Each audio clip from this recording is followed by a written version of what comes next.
Hello बच्चों, welcome back to Nita math classes. आज हम क्लास 10th ट्रिग्नोमेट्री को डिस्कस करेंगे। ये आपके लिए बिल्कुल नया टॉपिक है। आप इससे फर्स्ट टाइम इंट्रोड्यूस हो रहे हैं इस चैप्टर के साथ। तो सबसे पहले कुछ बच्चों को ये टफ़ भी लगता है, लेकिन ट्रिग्नोमेट्री बिल्कुल भी टफ़ नहीं है। अगर आप इसके बेसिक्स को समझ लेते हैं तो ये एक बहुत ही इंटरेस्टिंग चैप्टर है। और आने वाले जितने भी कॉम्पिटेटिव एग्ज़ाम्स आप देंगे उन सब में ट्रिग्नोमेट्री आपका आएगा ही आएगा, ये समझ लीजिए। हर जगह ट्रिग्नोमेट्री के क्वेश्चंस आपको मिलते हैं सॉल्व करने के लिए, या कुछ क्वेश्चंस ऐसे होते हैं जिसमें आप ट्रिग्नोमेट्री का यूज़ करेंगे और फिर उन क्वेश्चन को सॉल्व कर पाएंगे। इसलिए ट्रिग्नोमेट्री आना आपके लिए बहुत ज़्यादा ज़रूरी है। ये आपका बेस है और इसको आप समझ के करिए तो ये आपके लिए अच्छा रहेगा। तो आज हम बेसिक्स डिस्कस करते हैं। बच्चे इससे पहले ये पूछते हैं कि आखिर हम ट्रिग्नोमेट्री पढ़ते क्या हैं, इसका यूज़ क्या है। तो देखिए, मैं इसका यूज़ बताती हूँ कि ये कहाँ कहाँ यूज़ हो सकता है। जैसे मान लीजिए एक बोट है, यहाँ पर एक बंदा एक बोट के अंदर ए पर है। ये बोट चलती है, ये बोट बी पॉइंट तक आती है और यहीं पर बाहर एक टावर है। इसके साइड में इसके बैंक पर खड़ा हुआ है। अब ये यहाँ से इसने बोट में जो आदमी था उसने यहाँ से इसका देखा कि यहाँ पर कोई बंदा सी बंदा बैठा हुआ है। ठीक है, आप ये समझ लीजिए कि इसमें अपना सोल्जर है, इसमें कोई एनिमी बैठा हुआ है। इसने यहाँ से देखा कि अरे यहाँ पर कोई है, लेकिन इसको ये नहीं पता कि ये कितनी हाइट पर बैठा है। तो ये क्या किया, यहाँ से देखा, फिर ये 2 किलोमीटर आगे आया। 2 किलोमीटर आगे आया, बी पर आया, इसने फिर से इसको देखा। ठीक है, अब आप सिर्फ इतनी बात पता होने से कि यहाँ से इसने इसको देखा, किस एंगल से देखा, ये इम्पॉर्टेंट है। किस एंगल से देखा और यहाँ से किस एंगल से देखा। अगर आपको ये एंगल्स पता हैं और ये कितना डिस्टेंस चला ये तो पता ही होगा, तो आप ये पता कर सकते हैं कि ये जो है ये आदमी कितनी हाइट पर बैठा हुआ है। Simple calculation. और ये ट्रिग्नोमेट्री का यूज़ करके बहुत इजीली हम सॉल्व करके निकालेंगे इस वैल्यू को।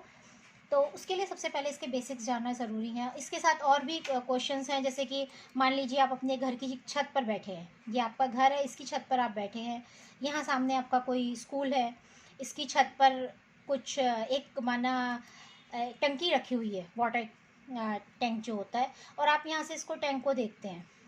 आपको पता है कि अगर आपके घर के बीच में यहाँ से और इसके बीच की डिस्टेंस अगर आपको पता है 100 मीटर है, तो आप बता सकते हैं कि स्कूल की हाइट क्या है। ये आप निकाल सकते हैं। ये भी आप किसकी हेल्प से निकालेंगे, ट्रिग्नोमेट्री की हेल्प से ही निकालेंगे। तो सबसे पहले मैं आपको इसके बेसिक्स क्लियर करवाती हूँ। ट्रिग्नोमेट्री बहुत वाइडली यूज्ड जो कॉन्सेप्ट है, ये बहुत वाइडली यूज्ड होता है। तो अब हम शुरू करते हैं। देखिए, सबसे पहले आता है ट्रिग्नोमेट्री। देखिए इसको कैसे लिखते हैं, हम लिखते हैं ट्राइनोमेट्री, है ना, यानी कि ट्रिगोनो।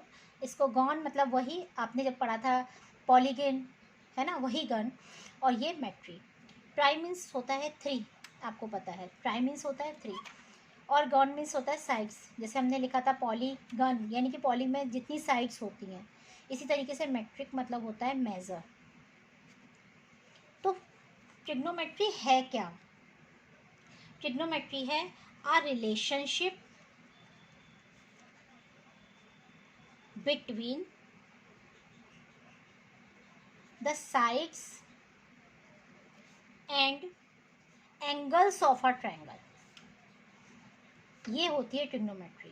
एक ट्रायंगल के साइड्स और एंगल्स के बीच में जो रिलेशनशिप होता है वो ट्रिग्नोमेट्री है। उसका यूज़ करके हम बहुत कुछ आगे सॉल्व करेंगे। तो देखिए, इस चैप्टर में हमारे पास दो चीज़ होती हैं। एक तो होती है ट्रिग्नोमेट्रिक रेशियोज़ और एक होता है ट्रिग्नोमेट्रिक आइडेंटिटीज़। मेन दो ही चीज़ होती है ट्रिग्नोमेट्री के अंदर। एक तो होती है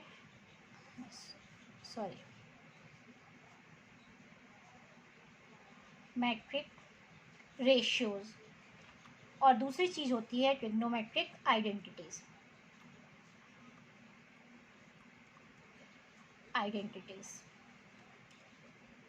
तो सबसे पहले हम डिस्कस करेंगे ट्रिग्नोमेट्रिक रेशियोज़ को, उसके बाद हम आएंगे आइडेंटिटीज़ पर।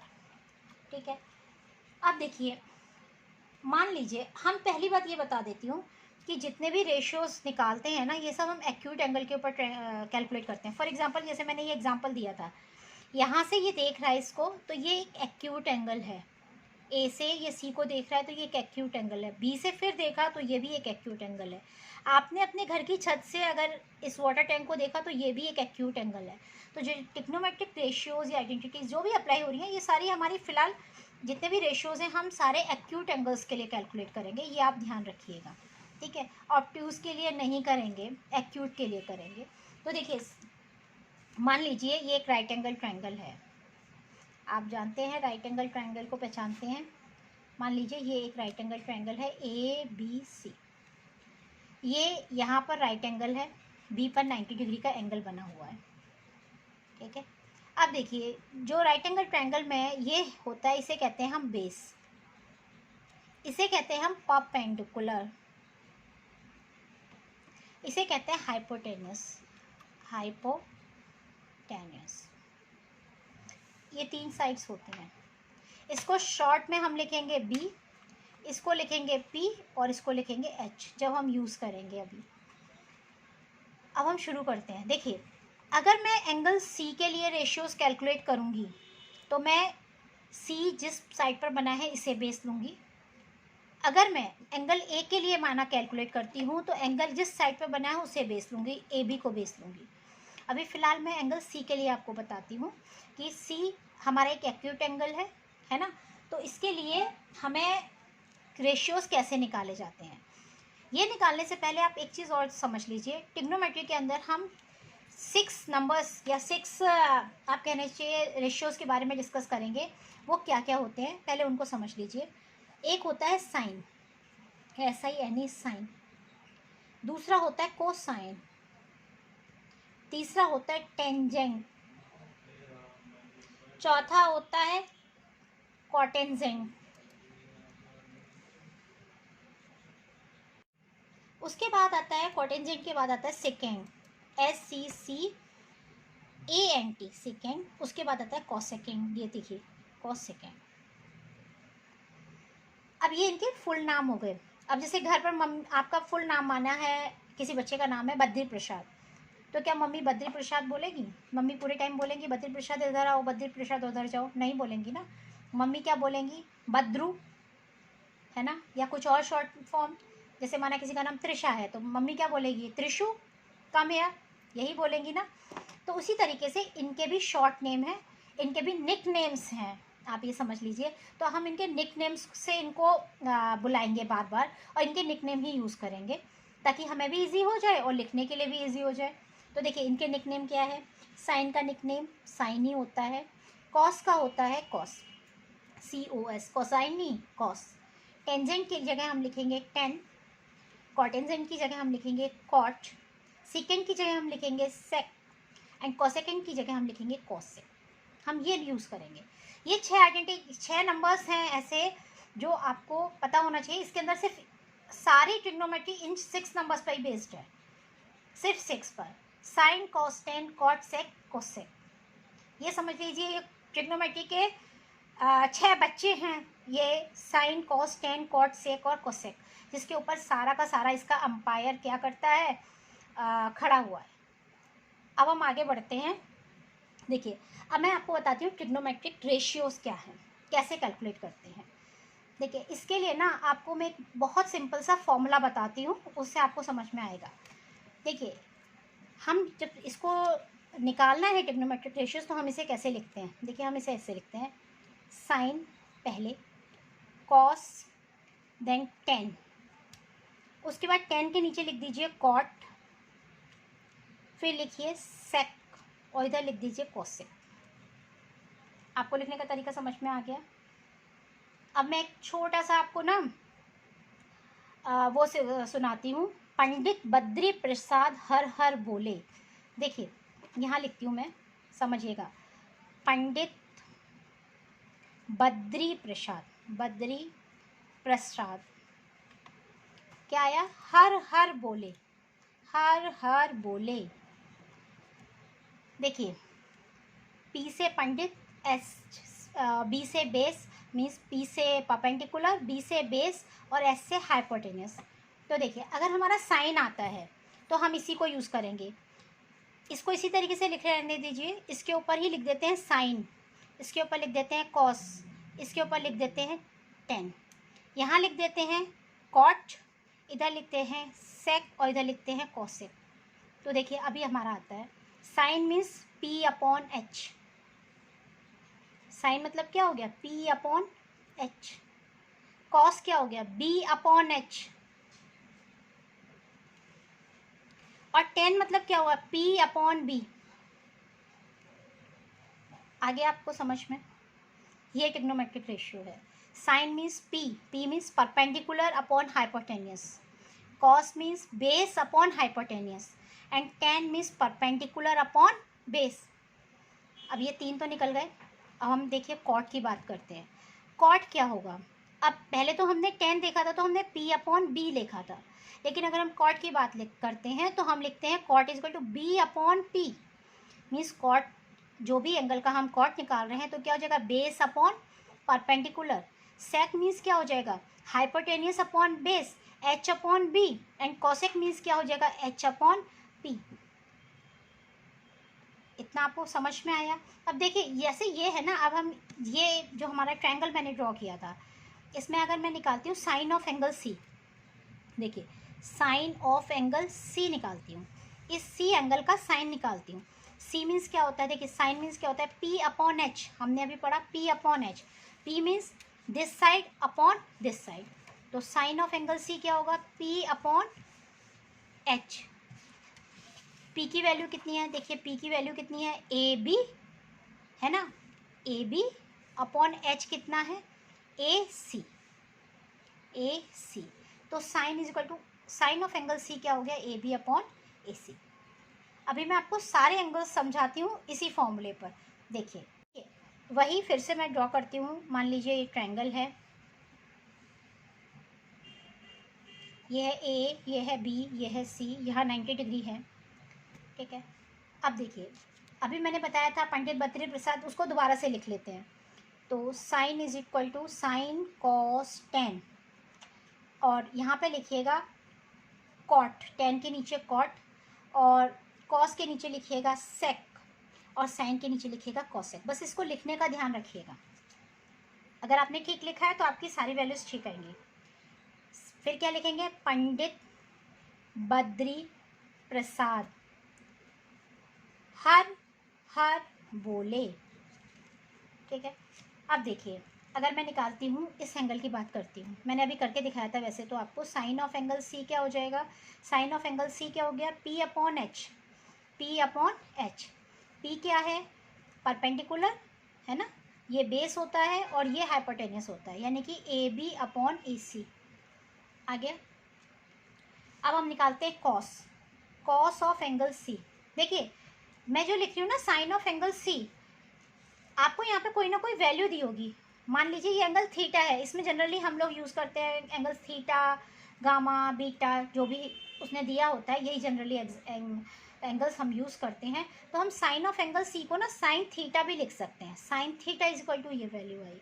इसी तरीके से कॉस ऑफ एंगल सी, इसको मैं लिख सकती हूँ कॉस थीटा, और देखिए कॉस थीटा की वैल्यू क्या है, B upon H, B upon H. B क्या है, बेस।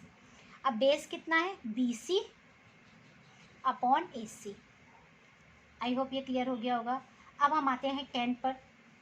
देखिए टेन थीटा ही लिख देती हूँ अब मैं सीधे सीधे, टेन थीटा, टेन थीटा की वैल्यू क्या है, P upon B, P upon B. P perpendicular, B base. Perpendicular कितना है, A B, A B upon base कितना है, बी सी। ये आपका टेन थीटा आ गया। अब हम आते हैं कॉट थीटा पर।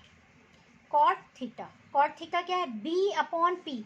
देखिए B upon P, B upon P, base upon perpendicular. हम यहाँ से देखेंगे ना, कॉट हमने नीचे लिखा था, तो बी अपॉन पी। तो बेस कितना है, बेस है बी सी अपॉन पी, मतलब जो पी है परपेंडिकुलर है वो है ए बी। ये कॉट हो गया आपका। अब हम आते हैं सेक पर। देखिए मैं इसी एरिया में करने की कोशिश करती हूँ ताकि आपको फिगर भी दिखता रहे। ये यहाँ तक हो गया था। अब हम आते हैं सेक पर। ये मैं लिखती हूँ सेक। तो sec theta is equal to कितना हो जाएगा? Sec is equal to H upon B. H upon B, H कितना है? Hypotenuse AC, AC upon B, base, base मतलब BC। एंड लास्ट आता है हमारे पास कोसेक थीटा। कोसेक थीटा क्या होता है? देखिए कोसेक थीटा यहाँ से हम अपनी टेबल से देखते हैं, H upon P. H upon P, H means hypotenuse और पी मीन्स परपेंडिकुलर, यानी कि AC अपॉन परपेंडिकुलर AB। ये हमारे 6 ट्रिग्नोमेट्रिक रेशियोज आपके पास आ गए, 6 वैल्यूज़ आपके पास आ गई और इजीली आ गई। आपको कुछ भी लर्न नहीं करना पड़ा, सिर्फ आपको एक लिखने का मेथड आना चाहिए कि ये साइन होता है, ये कॉस, ये tan, and then cot, sec, cosec. अब देखिए मैं इसमें एक और इंटरेस्टिंग चीज़ आपको बताती हूँ। यहाँ पर देखिए मैंने लिखा था साइन, साइन था P अपॉन एच, ठीक है, और कॉसेक क्या है? H upon P. यहाँ दिख रहा है आपको, साइन है P अपॉन एच और कॉसेक है H अपॉन पी, यानी कि साइन का जो हमारा P अपॉन एच है और कॉसेक का जो H अपॉन पी है, ये एक दूसरे के क्या हैं? रिवर्स हैं, है ना। तो इसका मतलब हम साइन और कॉस में क्या रिलेशन लिख सकते हैं कि हमारा जो साइन थीटा होता है ये 1 अपॉन कॉसेक थीटा होता है ना, एक दूसरे के रिवर्स है ना। देखिए साइन की वैल्यू P अपॉन एच तो कॉसेक की H अपॉन पी, यानी कि sine is equal to 1 upon cosec, या आप ये कह लीजिए cosec is equal to 1 upon sine. ये देखिए, या फिर ये आप इसको ऐसे लिख सकते हैं, cosec theta is equal to 1 upon sine theta. इसी तरीके से दूसरी वैल्यू पे आते हैं हम, कॉस। देखिए अभी मैंने दिखाया था कॉस, कॉस क्या है? B अपॉन एच, और सेक क्या है? H upon B. इसका मतलब कॉस और सेक भी एक दूसरे के क्या है? इन्वर्सली प्रोपोर्शनल है, यानी कि cos is equal to 1 upon sec, और सेक इज इक्वल टू आप लिख सकते हैं 1 अपॉन कॉस। इसी तरीके से आते हैं टेन पर। देखिए टेन इज इक्वल टू क्या है? P अपॉन बी, और cot is equal to B upon P. तो टेन और कॉट भी एक दूसरे के क्या है? इन्वर्सली प्रोपोर्शनल हैं, यानी कि tan theta is equal to 1 upon cot theta, ठीक है। लेकिन इन सब में एक चीज़ ध्यान रखनी चाहिए होगी आपको कि हम एक्यूट एंगल के लिए कैलकुलेशन करते हैं, क्योंकि राइट एंगल के अंदर दो, एक राइट हो जाता है तो दोनों एंगल्स फिर क्या बनते हैं? एक्यूट ही बनते हैं, है ना। अगर ऑब्ट्यूज हो गया तो राइट एंगल नहीं बनेगा, इसीलिए मैंने पहले मेंशन किया था in a right angle triangle. I hope इतना आपको क्लियर हो गया होगा। अब हम आगे बढ़ते हैं और आगे हम डिस्कस, अभी ट्रिग्नोमेट्रिक रेशियोज बचा है, अभी हम इसी के बारे में पढ़ते हैं। अब हम बनाएंगे टेबल के बारे में, है ना। जो आपने देखा होगा कि कुछ ऐसे एंगल्स होते हैं जैसे साइन 0, 30, 45, 60 एंड 90। अगर आपकी इनकी वैल्यू पता है तो आप किसी भी एंगल की वैल्यू निकाल सकते हैं। साइन अगर आपसे कहा जाए साइन 1320 यानी कि 1320 डिग्री की वैल्यू निकालिए, आप कैलकुलेट कर सकते हैं अगर आपको ये छोटी छोटी वैल्यूज़ पता हो। और ये बेसिक 5 वैल्यूज़ होती हैं, एक है 0, एक है 30, 45, 60 एंड 90। तो मैं इन वैल्यूज़ को भी आपको लर्न करने की ज़रूरत नहीं है, मैं एक टेबल बनाऊंगी और उस टेबल से आपको इजीली समझ में आ जाएगा कि ये वैल्यूज़ कैसे निकाली जाती है। तो कंटिन्यू करते हैं। देखिए देखिए ये हमारी टेबल है ना, और हमें सिर्फ इन एंगल्स की वैल्यूज़ याद करनी है, 0, 30, 45, 60, 90। लेकिन आपको एक भी वैल्यू याद करने की ज़रूरत नहीं है, मैं सारी वैल्यूज़ आपको निकालना सिखाऊंगी कि कैसे निकालते हैं। देखिए अब 0 से शुरू है 90 तक है, तो मैं आपको बताती हूँ। आप ऐसा करिए, एक राइट एंगल ट्रायंगल बना लीजिए, ये 0 डिग्री हो गया और ये 90 डिग्री हो गया, ठीक। इसके बीच में कितना है? 30, 45 और 60। हम इसे भी ड्रॉ कर लेते हैं। मान लीजिए ये 30 डिग्री है, ये 45 डिग्री है और ये 60 डिग्री है। तो देखिए हम क्या करेंगे, हम क्लॉकवाइज इसको सॉल्व करेंगे। ये ध्यान रखिएगा, क्लॉकवाइज कैसे करेंगे। जैसे पहला है साइन 0 डिग्री है, तो देखिए साइन 0 डिग्री ये है।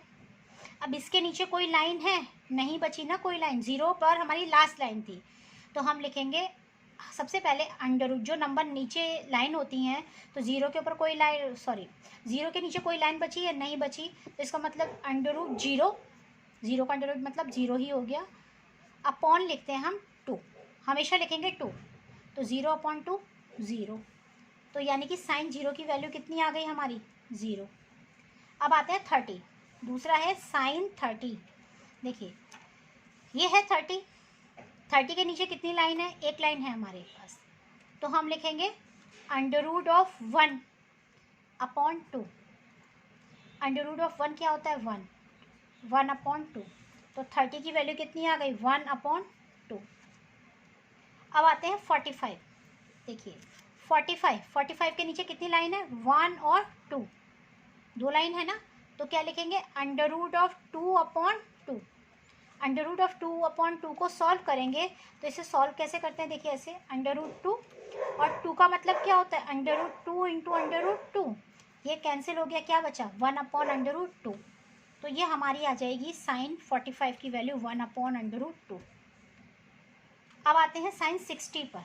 देखिए 60 में, देखिए 60 के नीचे कितनी लाइन है, 1 2 3, तीन लाइन है 60 के नीचे, तो मीन्स अंडर रूट ऑफ 3 और अपॉन 2 तो हम लिखते ही हैं, तो ये क्या हो गया, अंडर रूट 3 अपॉन 2, ये हो गई हमारी साइन 60 की वैल्यू। अब आते हैं 90 पर। देखिए 90 के नीचे कितनी लाइन है, 1 2 3 4, है ना, तो इसका मतलब under root of 4 upon 2, under root 4 का कितना होता है, 2 अपॉन 2, मीन्स कितना आ गया, 1, तो साइन 90 की वैल्यू आ गई 1। आपको ये वैल्यूज सिर्फ इस फॉर्मूले से निकालनी है जो मैंने अभी बताया था, बाकी सारी वैल्यूज़ इन वैल्यूज से ही हम कैलकुलेट कर लेंगे। देखिए कैसे, जो हमारी साइन 90 की वैल्यू होती है ना, वो हमारी कॉस, इसको फिर पलट के लिख लीजिए, अभी 0 half 1 by root 2 root 3 by 2 और 1 है, अब इसे हम पलट के लिख लेते हैं। देखिए ये 1 यहाँ आ गया, ये इधर आ गया, ये यहीं रहेगा क्योंकि ये हम पलट के लिख रहे हैं, फिर उसके बाद 1 बाय 2 और उसके बाद 0, ये हमारी आ जाती है कॉस की वैल्यू। कॉस 0 की वैल्यू हमारे पास आ गई 1, कॉस 30 की वैल्यू हमारे पास आ गई रूट 3 बाई 2, कॉस 45 की ये सेम रहेगी, फिर उसके बाद कॉस 60 की वैल्यू यहाँ से जाएगी और कॉस 90 की वैल्यू ये। क्लियर हो गया होगा, पहले इस तरीके से टेबल बनाई, फिर उसको हमने पलट के लिख लिया, ये 1 यहाँ लिख लिया, फिर उसके बाद ये नंबर आया, फिर उसके बाद ये आया, फिर ये आया और फिर ये नंबर लिख लिया। आई होप इतना क्लियर हो गया होगा। अब देखिए अब 10 की वैल्यू कैसे निकालेंगे। 10 के लिए आपको कुछ भी याद करने की ज़रूरत नहीं है, मैं यहाँ लिख देती हूँ। देखिए 10 जो है, 10 वाली टेबल के सामने मैं यहाँ लिख देती हूँ। 10 जो होता है ना, वो हमारा साइन अपॉन कॉस के बराबर होता है, ध्यान रखिएगा, साइन अपॉन कॉस के बराबर होता है 10, ठीक है। अब देखिए साइन की जो वैल्यू है 0, कॉस 0 की वैल्यू है 1, तो tan 0 की वैल्यू क्या हो जाएगी, साइन 0 अपॉन कॉस 0। मैंने बताया था ना tan इज इक्वल टू क्या होता है, sign theta upon cos theta होता है tan की वैल्यू, तो tan 0 क्या हो गया, साइन 0 अपॉन कॉस 0। 0 अपॉन 1 कितना होता है, 0 अपॉन 1 क्या होता है, 0 होता है ना, 0 अपॉन 1 0, तो ये हो जाएगा tan 0 0। अब आते हैं 30 पर। अब देखिए फिर से वही 1 अपॉन 2 अपॉन रूट 3 बाई 2, क्योंकि tan theta is equal to sine theta upon cos theta. अब इसको मैं कैलकुलेशन करके दिखाती हूँ। देखिए 1 बाई 2, देखिएगा 1 by 2 upon under root 3 by 2, यही किया ना, 1 by 2 upon under root 3 by 2, तो देखिए ये कितना आया, 2 से 2 कैंसिल, कितना बचा 1 अपॉन अंडर रूट 3, तो ये आपके आ गया 1 अपॉन अंडर रूट 3। इसी तरीके से 45 के लिए इनको डिवाइड करेंगे। अब देखिए इसमें भी 1 अपॉन रूट 2 है, ये भी 1 अपॉन रूट 2 है, सेम नंबर डिवाइड करेंगे तो क्या आ जाएगा 1। अब हम आते हैं 60 पर। देखिएगा साइन 60 है रूट 3 बाई 2, कॉस 60 है 1 बाई 2, तो देखिए हम क्या करेंगे, वही रूट 3 बाई 2 अपॉन 1 बाई 2, ये देखिए रूट 3 बाई 2 अपॉन 1 बाई 2, 2 से 2 कैंसिल हो गया, कितना बचा रूट 3, ये आ गया रूट 3। इसी तरीके से tan 90 है, 90 का मतलब 1 अपॉन 0। आपको पता है कि 1 अपॉन 0 आप सॉल्व नहीं कर सकते, इसे हम कहते हैं नॉट डिफाइंड, नॉट डिफाइंड। ये वैल्यूज़ आ गई आपकी। अभी मैंने साइन और कॉस में आपको रिलेशन बताया था कि साइन ऐसे जाता है और कॉस पलट के फिर लिख दिया जाता है। सेम वही चीज़ tan और cot के अंदर है। देखिए tan हमारा ऐसे गया, अब cot हम इसको फिर पलट के लिख देंगे। देखिए ये यहाँ आ जाएगा नॉट डिफाइंड, √3 यहाँ आ जाएगा, 1 की जगह रहेगा, 1/√3 यहाँ आ जाएगा और 0 यहाँ आ जाएगा। ये हो जाएगा कॉट। आई होप इतना क्लियर हो गया होगा आपको। टेबल बनाना बहुत इजी है और जब आप इसका यूज़ करते हैं तो आपको हर वैल्यू लर्न हो जाती है वक्त के साथ, यूज़ करने के साथ। तो अगर आप शुरुआत में इसको इस तरीके से बना के तरीके से सॉल्व करेंगे ना तो आपको ईजी हो जाएगा। उसके बाद आते हैं सेक पर। देखिए सेक का मैंने अभी पिछले उसमें बताया था अभी आपको कि सेक क्या होता है, 1/cos होता है सेक, बताया था। दोनों इन्वर्सली प्रोपोर्शनल होते हैं, साइन और cosec and cos and sec, tan और कॉट, ये इन्वर्सली प्रोपोर्शनल होते हैं। तो देखिए सेक क्या होगा, सेक होता है 1/cos, यानी कि 1/cos की वैल्यू। तो देखिए ये है 1/1 क्या हो जाएगा 1। अब देखिए ये है √3/2, तो 1/√3/2 कितना हो जाएगा, ये इसका इन्वर्स हो जाएगा 2/√3।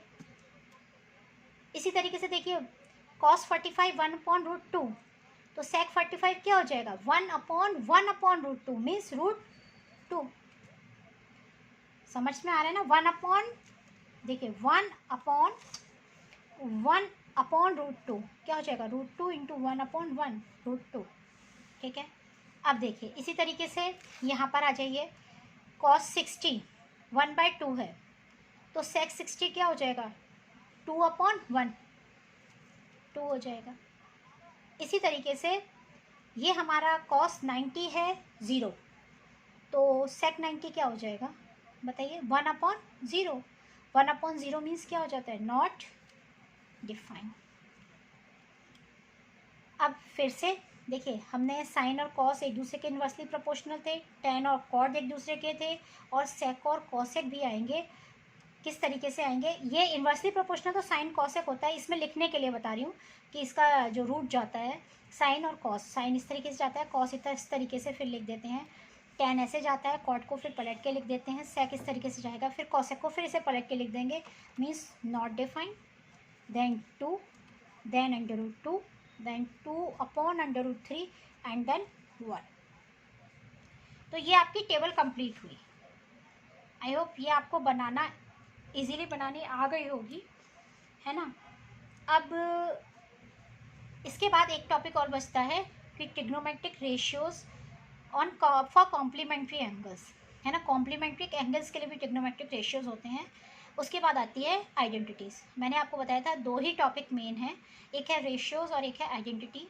तो अभी हम रेशियोज़ डिस्कस कर रहे हैं, लेकिन आइडेंटिटीज़ हम नेक्स्ट वीडियो में डिस्कस करेंगे। तो मैं रेशियोज़ अभी आपको कॉम्प्लीमेंट्री एंगल के लिए भी बता देती हूँ। तो शुरू करते हैं। Trigonometric ratios for complementary angle में क्या है कि हमने बताया था ये सारे राइट एंगल ट्रायंगल के लिए ही अप्लाई होता है।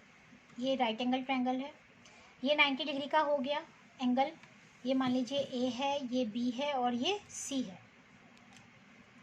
तो अगर ये 90 डिग्री का हो गया, इसका मतलब जो ए और सी हैं इन दोनों की वैल्यू क्या होगी 90 से कम होगी।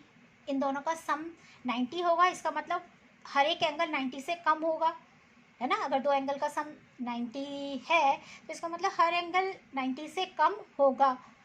तो ये ए और सी हमारे क्या हो गए कॉम्प्लीमेंट्री एंगल हो गए, क्योंकि कोई भी 2 एंगल जिनका सम 90 डिग्री होता है उन्हें हम कहते हैं कॉम्प्लीमेंट्री एंगल्स, है ना। तो ये एंगल ए और सी हमारे कैसे एंगल्स हो गए कॉम्प्लीमेंट्री एंगल्स हो गए, ठीक है। अब मैं देखिए एक चीज़ समझाती हूँ आपको। जैसे मैंने अभी आपको थोड़ी देर पहले जब ट्रिग्नोमेट्रिक रेशियो शुरू किया था तब बताया था कि साइन सी बेस एंगल है, क्या होता है perpendicular upon hypotenuse A B upon A C.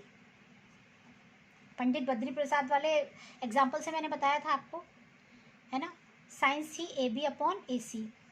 इसी तरीके से अगर मैं साइन ए की बात करूँगी, ए क्या है, इसको लिख सकते हैं साइन 90 माइनस सी। 90 माइनस सी जो है वो ए है ना, ए की वैल्यू क्या है 90 माइनस सी के बराबर है, क्योंकि ए प्लस सी 90 है, तो ए क्या हो गया 90 माइनस सी। ये क्या हो गया साइन ए क्या हो गया, अब इसके लिए ये बेस हो गया इस एंगल के लिए, तो अब परपेंडिकुलर अपॉन हाइपोटेनियस, यानी कि बी सी अपॉन ए सी हो जाएगी इसकी वैल्यू। ठीक है, इसी तरीके से देखिए अब मैं लिखती हूँ कॉस सी। कॉस सी क्या हो जाएगा, कॉस बेस अपॉन हाइपोटेनियस है ना, बेस कितना है बी सी अपॉन ए सी हो गया। इसी तरीके से कॉस मैं ए निकालती हूँ, कॉस ए मतलब कॉस 90 माइनस सी निकालती हूँ, 90 माइनस सी, तो कितना हो जाएगा, अब बेस क्या हो जाएगा, ए बी अपॉन ए सी हो जाएगा। इतना क्लियर हो गया। अब देखिए इसमें कोई रिलेशनशिप आपको समझ में आ रहा है या नहीं। जो हमारी साइन 90 माइनस सी की वैल्यू है वो कॉस सी के बराबर है। देखिएगा जो साइन ए है मीन्स जो साइन ए का कॉम्प्लीमेंट्री है 90 माइनस सी, इसकी वैल्यू और कॉस सी की वैल्यू बराबर है। इसी तरीके से जो कॉस का जो हमारा कॉम्प्लीमेंट्री है कॉस 90 माइनस सी, इसकी वैल्यू और साइन की वैल्यू बराबर है ना। तो यानी कि हमारे पास क्या रिलेशन आया, हमारे पास आया साइन सी, यानी कि अगर हम इसको इस तरीके से लिखते हैं कॉस 90 माइनस सी यानी कि is equal to sine C, या ये कह लीजिए sine 90 minus C is equal to cos C, ये आया। ठीक है, इसी तरीके से इसी सेम प्रोसेस से हम और बाकी वैल्यूज़ भी निकालेंगे। देखिए sine C cos 90 minus C बराबर होता है, cos C sine 90 minus C के बराबर होता है। इसी तरीके से tan C cot 90 minus C के बराबर होगा and cot C tan 90 minus C के बराबर होगा। इसमें सी का मतलब सी ही नहीं, आप सी हमेशा सी ही मत रखना, सी का मतलब है थीटा, जो आप एंगल बांध रहे हैं, है ना, 90 माइनस थीटा। इसको जनरल वे में अगर हम लिखेंगे वो भी मैं लिख के दिखाती हूँ, फिलहाल फॉर्मूले से बताते हैं। Tan C cot 90 minus C और cot C tan 90 minus C. इसी तरीके से sec C is equal to क्या होगा, cosec 90 minus C and cosec C क्या हो जाएगा, सेक 90 माइनस सी। ठीक है, आप इसको जनरल वे में मैंने बताया था, हम एंगल्स की अगर मेजरमेंट दिया होता है थीटा वगैरह के टर्म्स में तो हम जनरली थीटा ही लेते हैं। तो यानी कि इन्हीं रूल्स को मैं दोबारा लिखती हूँ, देखिएगा हम इसको लिखेंगे sine theta is equal to cos 90 minus theta. इसी तरीके से cos theta is equal to sine 90 minus theta. Tan theta is equal to cot 90 minus theta and cot theta is equal to tan 90 minus theta. Similarly sec theta is equal to cosec 90 minus theta and cosec theta is equal to sec 90 minus theta। ये है, आप इसको learn कीजिएगा, theta के terms में learn कीजिएगा ताकि ये किसी एक के लिए स्पेसिफाई ना हो। ये थीटा हमारा जनरल वे में यूज़ किया जाता है इसलिए, और ये सी हमारा इस एग्जाम्पल के लिए स्पेशली इस एग्जाम्पल को लेकर दिया था इसलिए। तो आप इसको थीटा के टर्म्स में लर्न करने की भी ज़रूरत नहीं है। जो साइन होता है वो कॉस की कॉम्प्लीमेंट्री के बराबर, कॉस साइन के कॉम्प्लीमेंट्री के बराबर, टेन कॉट के कॉम्प्लीमेंट्री के बराबर और कॉट टेन के कॉम्प्लीमेंट्री के बराबर, सेक कॉसेक के कॉम्प्लीमेंट्री के बराबर और कॉसेक साइन के कॉम्प्लीमेंट्री के बराबर होता है। आपको ये याद करना है, सिंपल। ठीक है, तो आज ट्रिग्नोमेट्रिक रेशियोज़ हमारे कंप्लीट होते हैं। नेक्स्ट वीडियो में हम ट्रिग्नोमेट्रिक आइडेंटिटीज़ डिस्कस करेंगे। उससे पहले हम कुछ क्वेश्चंस लेंगे ताकि आपको ये क्लियर हो जाए, है ना। तो हम क्लास 10th की बुक के क्वेश्चंस करेंगे इससे के बाद, तो उससे आपको क्लियर हो जाएगा। और जब हम 11th की क्लास लेंगे तब फिर इसको और बड़े लेवल पर आपको समझाने की कोशिश करेंगे। तब तक के लिए अगर आपको मेरा चैनल पसंद आ रहा है तो प्लीज़ इसे सब्सक्राइब कीजिए, लाइक कीजिए और अपने फैमिली के साथ, फ्रेंड्स के साथ शेयर कीजिए। And thanks for watching Neeta math classes and stay safe, stay healthy. Thank you.